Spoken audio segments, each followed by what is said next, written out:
I'll never forget the night I told her. It was late, almost a.m., and the kids had been asleep for hours. We were on the couch, curled up in silence after some stupid argument earlier in the evening. She was still mad, her arms crossed tight over her chest, her eyes fixed on the muted TV like it was the most interesting thing in the world. I didn't mean to blurt it out, but the guilt had been clawing at me for years. I thought I could carry it to my grave, but something in her cold silence made me snap. Maybe I wanted her to look at me again, even if it was in anger. Maybe I just needed to spill it out and free myself from the weight. I don't know. What I do know is that my mouth moved faster than my brain. It was one time I said, she turned her head so sharply, I thought she might have hurt her neck. What are you talking about? I could have stopped there, pretended I was talking nonsense or half asleep. But the dam had already broken. 7 years ago, I muttered, it was a mistake. Just one night, I swear. It didn't mean anything. Her eyes widened, and for a second, she didn't move, didn't breathe. Then, suddenly, she started laughing, a sharp, bitter sound that didn't match her face, which was crumpling in real time like she'd been sucker punched. Are you joking right now? She asked, her voice shaking. I told her everything. How it had happened during a work trip. How it was some woman I barely knew, someone I'd met at the hotel bar. How I was drunk and stupid and feeling sorry for myself because we'd been fighting so much back then. Fighting? She interrupted, her voice cracking. You're blaming me for this. No, I said quickly. I'm not blaming you. I don't know why I'm saying this. I'm sorry. I'm so sorry. It was a mistake. It didn't mean anything, and I've hated myself for it ever since. I needed to tell you. She didn't say anything for what felt like forever. Her face was pale, her hands trembling in her lap. Then she stood up, walked to the kitchen, and poured herself a glass of water. I followed her, trying to explain, trying to apologize again, but she held up her hand to stop me. Do you love me? She asked, her back still turned to me. Yes, I said, my voice desperate. Of course I do. I never stopped. She nodded slowly, then turned around to face me. And you swear it was just once? Yes, I said. I swear. She stared at me, her face unreadable now, like she was building some kind of wall between us brick by brick. Then she walked past me, back into the living room, and grabbed her purse. I need some air, she said. She was gone for hours. I didn't know where she went, and I was too afraid to call her. When she finally came back, she didn't say a word to me. She just climbed into bed, turned off the light, and lay there, her back to me. The next morning, she acted like nothing had happened. She made breakfast for the kids, packed their lunches, and kissed them goodbye before school. I tried to talk to her again, but she shut me down every time. It's fine, she said. I'm fine. Let's just move on, okay? I should have known better. I should have realized that forgiveness doesn't come that easily. But I wanted so badly to believe her. I wanted to believe that we could move on, that I hadn't destroyed everything we'd built together. For a while, it seemed like we had. Things even got better between us in the years that followed. We laughed more, fought less. We made time for date nights, for each other. We worked as a team, raising the kids, tackling all the little problems that come with building a life together. I thought we were stronger. I thought I'd gotten away with it. But forgiveness isn't the same as forgetting. And resentment has a way of festering, growing roots deep beneath the surface, until one day it breaks through. A decade later, my entire world shattered, and I had no one to blame but myself. 10 years. 10 long years of thinking we were okay, that my mistake had been buried under the rubble of time. I thought we'd rebuilt, stronger and more unified. It wasn't perfect what marriage is, but it was ours. And in my mind, I had paid my penance. I stayed loyal, worked harder, loved harder, and gave her every reason to believe in me again. But the truth is, trust doesn't get rebuilt just because you want it to. Not when the foundation is cracked. I had no idea what she was carrying inside her all those years. She never said a word. She never showed any signs of anger or lingering resentment. Not openly, at least. If anything, she seemed warmer after a while. More attentive. We laughed about stupid things again, and she'd touch my arm in passing, a little brush of her fingers that made me think we were healing. But she was lying to me the whole time. And I didn't see it because I didn't want to see it. It started unraveling on a random Thursday night. I was upstairs in the bedroom folding laundry while she was in the kitchen, laughing at something with him, my best friend, Eric. He'd stopped by like he often did, unannounced, with a six-pack and some lame excuse about needing a break from his wife. That was the thing about Eric. He always seemed to orbit our lives like a permanent fixture. I didn't think anything of it at the time. Why would I? We'd known each other since college. He was my best man at our wedding. He was Uncle Eric to our kids. He was family. But as I walked down the stairs, I caught something that froze me in my tracks, a look, a flicker of something between them. It was so fast, so subtle, that I almost convinced myself I'd imagined it. Her laugh died too quickly, her hand brushing his arm like it was nothing. And him. He looked guilty, his eyes darting to me as soon as I stepped into the room. I didn't say anything that night. I just stood there, watching them laugh at some inside joke that I wasn't a part of. I felt stupid for even questioning it, for letting suspicion creep in where it didn't belong. But then the little things started piling up. Eric came over more often, even when I wasn't home. At first, it made sense. She was helping him with some project for his business, or so she said. I wanted to believe her. I didn't want to be the guy who doubted his wife, who saw shadows where there weren't any. But the excuses got thinner. Her phone was always glued to her hand, and when I'd walk into the room, she'd quickly swipe it off or set it down face down. She started going out more, girls' nights that never used to be a thing, or errands that took hours. When I asked her about it, she'd just smile and kiss my cheek, telling me I worried too much. And Eric, he started avoiding me. Subtle at first, canceling plans last minute, or keeping conversations short when I called. When we did hang out, he acted like everything was fine, but there was this tension now, this uneasiness that hadn't been there before. It was eating me alive, the not knowing. I told myself I was being paranoid, that I couldn't hold on to my own guilt forever and project it onto her. But something in my gut told me I wasn't crazy. One night, when she was in the shower, I went through her phone. I didn't want to, but I couldn't stop myself. My hands were shaking so badly, I almost dropped it. I knew her passcode. It was still our anniversary date, and within seconds I was in. At first, there was nothing. No incriminating texts, no saved photos, no calls. My heart started to slow, relief washing over me like a flood. I was just about to put the phone back when I noticed a hidden folder in her Photos app. My stomach dropped as I opened it. There were pictures of them, selfies taken in places I didn't recognize. His hand on her waist, her head leaning into his shoulder. A few were more intimate. Her lying in bed, the sheets tangled around her. Not our bed. His. I stared at the screen, the world tilting around me.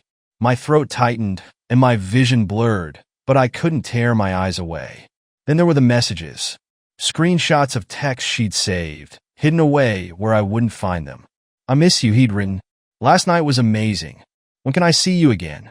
And her replies, cheerful and flirty, like she was some younger version of herself, back in the days when she used to text me like that. I felt sick. Betrayal burned through me, but beneath it was something worse, recognition. I knew the tone of her messages because I'd used that same tone once. 10 years ago, with someone who wasn't her. It hit me then, this wasn't just some random affair. This was punishment. The moment I saw those messages, something in me broke. I wanted to smash her phone against the wall, scream loud enough to wake the kids, confront her right then and there. But I didn't. I just froze. I sat there on the edge of our bed, holding the phone in my hands like it was some kind of cursed artifact. My mind couldn't catch up to what my eyes were telling me. This was my wife. My wife. The woman I'd built a life with, raised kids with, grown older with. And Eric, my best friend, the man who'd been there for me through every big moment in my life. This wasn't just betrayal. It was annihilation. It was the two people I trusted most in the world teaming up to destroy me. But as the shock started to fade, anger took its place. No, it wasn't anger. It was rage. I wanted to rip the whole house apart, burn everything we'd built to the ground. But even through the haze of fury, there was something else bubbling underneath. Guilt. Because I knew.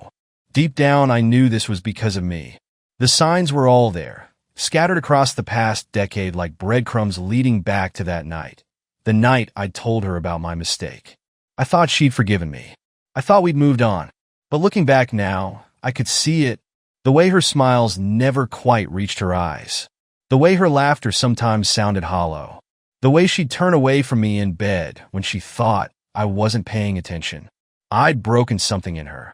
And instead of helping her heal, I convinced myself that time would do the work for me. I never stopped to ask her how she really felt, if she still carried the weight of my betrayal. I just wanted to believe everything was fine, that we were fine. But we weren't. I didn't confront her that night. I couldn't. The kids were asleep down the hall, and I didn't want to risk them waking up to the sound of their parents screaming at each other. So I put her phone back on the nightstand and lay down beside her, staring at the ceiling while she slept peacefully next to me. It was a cruel kind of irony. All those nights I'd stayed awake, haunted by the guilt of my own infidelity, and now was returned to sleep soundly while I bore the weight of hers. The next day, I couldn't even look at her. Every word she said, every smile she gave me felt like poison. I kept hearing Eric's voice in my head, his stupid laugh, the way he'd call her sis like she was just another sibling to him. I kept picturing his hands on her lying in his bed, wearing that little smirk she used to save just for me. I couldn't decide what hurt more, the fact that she'd done it, or the fact that she'd done it with him. I avoided her all day. I left early for work and stayed late, sitting in my car for hours just staring at the steering wheel. I didn't know what to do. Do I confront her? Do I confront Eric? Do I just leave and let her deal with the fallout?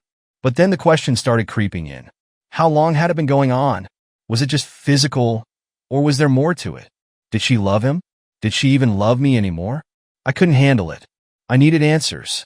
That night, after she'd put the kids to bed, I sat her down in the living room. She looked confused at first, maybe even a little nervous, like she knew something was coming. "What's going on?" she asked, folding her hands in her lap. I couldn't even look at her. "How long?" I said, my voice barely above a whisper. She blinked, her face a mask of innocence. "How long what?" I finally looked up, and I saw it, the flash of panic in her eyes. She knew. She knew exactly what I was asking. With Eric, I said, my voice breaking, "How long has it been going on?" Her mouth opened, then closed, like she couldn't find the right words. And in that silence, I got my answer. "Don't lie to me," I said, louder this time. My hands were trembling, my heart pounding so hard it hurt. "I know. I saw the pictures. I saw the messages. Just tell me the truth." Her face crumpled, and she let out a shaky breath. "It's not what you think," she said, tears welling up in her eyes. "Then what is it?" I snapped. "Because from where I'm sitting, it looks like you've been screwing my best friend behind my back. So go ahead, tell me what it really is." She looked down at her hands, her shoulders shaking. "It's been 2 years," she whispered. 2 years. I felt like the air had been sucked out of the room. 2 years of lies. 2 years of them meeting in secret, laughing at God knows what, doing God knows what. And the worst part, I hadn't noticed. "Why?" I asked, my voice raw. "Why him? Why this?" Her head snapped up then, her eyes blazing with anger through the tears. "What do you think?" she shot back. "Do you have any idea what it felt like to hear you say those words to me? To know you betrayed me. I wanted you to hurt the way I hurt. I wanted you to know what it feels like to have your heart ripped out of your chest." I stared at her, stunned. This wasn't just an affair. This was revenge.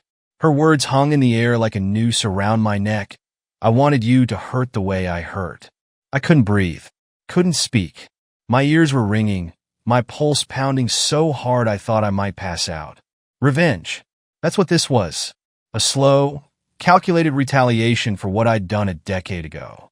A betrayal that had been festering inside her all this time, quietly poisoning our marriage while I remained blissfully ignorant. My chest burned with anger, but it wasn't just at her. It was at myself. Because she was right, wasn't she? I had ripped her heart out all those years ago, and instead of making it right, I'd buried it, patted myself on the back for coming clean, and moved on like that was enough. But it wasn't. And now here we were, a decade of resentment, culminating in this, a long-term affair with the man I trusted most in the world. I stood up, pacing the living room like a caged animal. "So what?" I snapped. "This was your plan? To even the score? To sleep with my best friend so we'd be equal? What the hell is wrong with you?" She flinched at my words but didn't back down. Don't you dare act like I'm the only one who broke us. She shot back, her voice trembling with rage. Do you think I wanted to feel this way? Do you think I wanted to carry your betrayal around like a goddamn tumor for 10 years? I tried to forgive you. I really did. But every time I looked at you, I saw her. I saw the night you told me, the way you ripped my world apart like it was nothing. It wasn't nothing. I shouted. I hated myself for it. I still do. But I owned up to it. I didn't lie to you for years, sneaking around, dragging it out like some sick game. She laughed bitterly, wiping tears from her face. Oh, congratulations. You confessed. Do you want a medal? You think that makes it okay? You think that erases what you did? No, I said, my voice lowering, breaking. I know it doesn't. But this? Sleeping with Eric. Keeping it going for 2 years. Jesus, do you even hear yourself? You didn't just hurt me. You destroyed everything. Our marriage, our family, my friendship with him. It's all gone now. Her expression shifted then, softening for the briefest moment before she looked away. I didn't plan for it to happen, she said quietly. At first, it was just talking. Someone who understood me, who listened. I was so angry at you, so lonely, and Eric, he was there. He knew how much you'd hurt me, and he made me feel like I mattered again. I felt like I'd been punched in the stomach. And that makes it okay. I asked, my voice hollow. That justifies sneaking around with him for 2 years. She shook her head, tears streaming down her face. No, it doesn't. But I didn't know how to stop. I hated you for what you did, and I hated myself for letting it go this far. But every time I thought about ending it, I couldn't, because part of me wanted you to feel this, to know what it's like to be betrayed. Her words hit me like a freight train. I wanted to yell at her, to scream about how unfair this was, how I didn't deserve it. But the truth was I couldn't, because hadn't I done the same thing? Hadn't I let my own weakness, my own selfishness, tear her apart all those years ago? We sat in silence for what felt like hours, the only sound the hum of the refrigerator in the kitchen. Finally, I looked at her, my voice flat and cold. What about him? Does he love you? Her face crumpled at the question, and she shook her head violently. No, I don't love him. I never did, and he doesn't love me either. It was never about that. It was anger, and loneliness, and wanting to feel something again. I wanted to believe her. God, I wanted to believe her so badly. But the image of them together was burned into my brain now, and I didn't know if I'd ever be able to erase it. What happens now? I asked, my voice barely above a whisper. She didn't answer right away. She just stared at me, her face a mixture of sorrow and desperation. I don't know, she said finally. I don't know how to fix this, but I want to try. I want to make this right. If you'll let me. I laughed bitterly, shaking my head. You want to fix this? After 2 years of lies? After sleeping with Eric? Do you have any idea how insane that sounds? She reached for my hand, but I pulled away, standing up and pacing again. I can't do this, I muttered. I can't even look at you right now. I need time. I need to think. Her voice cracked as she called after me. Don't leave. We can work through this. Please. But I couldn't stay. Not with her. Not in that house where every corner was now tainted with her betrayal. I grabbed my keys and walked out the door, her sobs echoing behind me. I didn't know where I was going. All I knew was that I needed to get away before the anger, the hurt, the guilt, and the shame consumed me whole. The irony wasn't lost on me. A decade ago, I had been the one begging for forgiveness, swearing that my mistake hadn't meant anything, that it wouldn't happen again. And now here I was on the other side of the same story, only this time it felt so much worse. Because this wasn't just about her and Eric. It was about us. About the rot that had been growing in our marriage for years, unchecked and ignored. About all the things we never said, the wounds we never healed. I sat in my car for hours that night, parked on some empty street, staring at nothing. And for the first time in my life, I wondered if love, real, lasting love, was even possible after betrayal. I didn't go home that night. I couldn't. I drove aimlessly for hours, replaying everything she'd said, everything I'd seen, over and over again. The images, the words, the betrayal. It was a storm I couldn't escape. no matter how far I drove. Eventually, I ended up at a motel on the edge of town, the kind of place where the desk clerk doesn't ask questions and you don't bother unpacking. I sat on the edge of the bed, staring at the wallpaper peeling off the corners of the room. My mind was racing, but I felt numb at the same time, like my body couldn't keep up with what my heart was going through. I wanted to cry, to scream, to smash something, anything to let the pain out. But I just sat there, silent, my head in my hands, wondering how the hell we had gotten here. The next morning, I woke up to 5 missed calls from her. A couple of texts, too. Please come home. We need to talk. I'm sorry. I didn't reply. I wasn't ready. I wasn't even sure if I ever would be. Instead, I called someone I hadn't spoken to in years, Eric's wife. Jessica. She answered on the 3rd ring, her voice groggy and confused. Hello. It's me, I said. Me who? I hesitated, realizing how insane this was. It's Mike. There was a long pause on the other end. Mike? What's going on? Is everything okay? No, I said, my voice breaking. It's not. I didn't want to tell her over the phone, but I also didn't want to drag this out any longer than it had to. So I told her. Everything. The affair, the pictures, the messages, how long it had been going on. She didn't say a word while I spoke, and when I finally stopped talking, the silence on the other end was deafening. Jess, I said, my throat tight.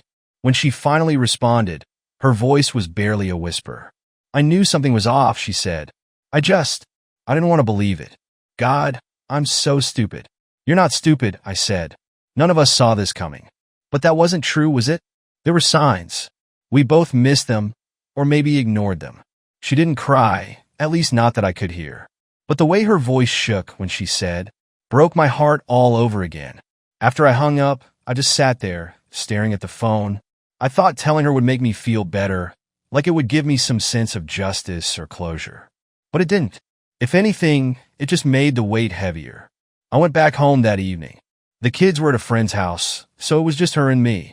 She was waiting for me in the living room, her face pale and drawn, her eyes red and swollen from crying. The silence between us was suffocating. Did you tell her? She asked finally. I nodded. She deserved to know. She flinched at that, but didn't argue. What did she say? She said the same thing I'm saying now, I said, my voice sharp. What the hell were you thinking? Tears welled up in her eyes again, but this time, I didn't feel the urge to comfort her. I was too angry, too broken. Do you have any idea what you've done? I said, my voice rising. You didn't just betray me, you betrayed them. Jessica, the kids, our family. You blew up everything for what? Revenge? To even the score. Is that what you wanted? She shook her head, sobbing now. No, God, Mike, I don't know what I wanted. I wasn't thinking. I was so angry at you, so hurt. And you just what? I snapped. You just decided that 2 wrongs make a right. That if you hurt me back, it would fix everything. No, she cried. I was stupid. I was selfish. I wasn't trying to fix anything. I didn't know how to deal with it. I didn't know how to let it go. I laughed bitterly, running a hand through my hair. Well, congratulations. You've made your point. You've hurt me, okay? Is this what you wanted? To see me like this? To see me torn apart? No, she whispered. I wanted to let it go. I wanted to forgive you. But every time I tried, it felt like I was swallowing glass. And Eric, he was just there. I didn't plan for it to happen. But it did, and I'm sorry. I'm so sorry. I stared at her, my chest tight. Part of me wanted to believe her, to forgive her the way she tried to forgive me all those years ago. But another part of me, the part that couldn't stop picturing her with him, couldn't stop hearing her say, I wanted you to hurt like I hurt, was screaming at me to walk away. I don't know if I can do this, I said finally, my voice cracking. I don't know if I can forgive you. Her face crumpled, and she reached for me, but I stepped back. I'm not saying it's over, I said, my throat tight. But I can't just pretend this didn't happen. I need time, and you need to figure out what you want, because I'm not sure you even know. She nodded, tears streaming down her face. I love you, she said. I know I screwed up, but I love you. Please don't give up on us. I didn't respond. I couldn't. I just walked past her, up the stairs to the guest room, where I locked the door and collapsed onto the bed. I wanted to believe her. I wanted to believe that love could survive this, that we could survive this. But as I lay there, staring at the ceiling. All I could think about was how broken we were. Maybe love wasn't enough. Maybe some betrayals cut too deep to heal. I didn't know what was next. But for the first time in my life, I wasn't sure if the pieces were worth picking up.